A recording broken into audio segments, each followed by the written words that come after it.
The difference between grammar translation method and communicative language teaching method. The grammar translation method, GTM, and communicative language teaching, CLT, are two distinct approaches to language instruction, each with its own principles, techniques, and goals. While GTM focuses on grammatical accuracy and translation, CLT emphasizes communication and practical language use. Below is a detailed comparison of these two methods. The primary goal of GTM is to enable students to read and translate literary texts in the target language. It emphasizes grammatical accuracy, vocabulary acquisition, and the ability to translate sentences between the native and target languages. The method is more concerned with written language than spoken communication. CLT aims to develop students' communicative competence, enabling them to use the language effectively in real-life situations. The focus is on fluency, interaction, and the ability to convey meaning, rather than grammatical precision alone. Grammar is central to GTM. It is taught deductively, with explicit rules and explanations. Students memorize grammatical rules and apply them in translation exercises. Accuracy in grammar is prioritized over fluency. Grammar is taught inductively, through context and use. Students learn grammatical structures as they engage in communicative activities. While accuracy is important, the emphasis is on meaningful communication, and errors are seen as a natural part of the learning process. GTM focuses primarily on reading and writing skills. Listening and speaking skills are largely neglected. The method involves translating texts, analyzing sentence structures, and memorizing vocabulary lists.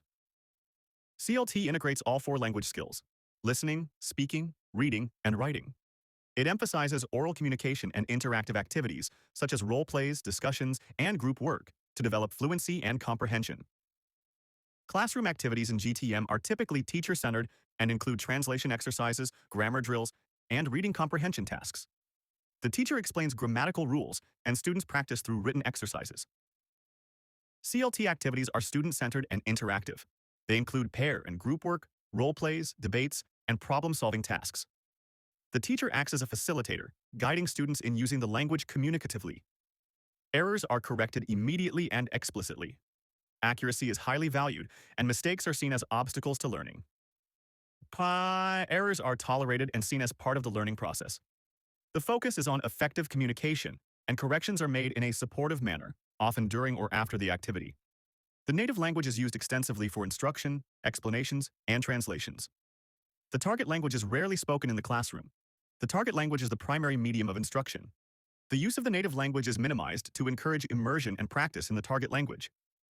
GTM often focuses on the culture of the target language through literary texts.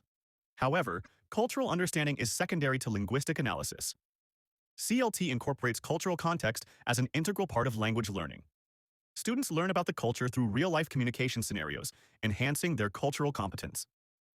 The grammar translation method and communicative language teaching represent two fundamentally different approaches to language instruction.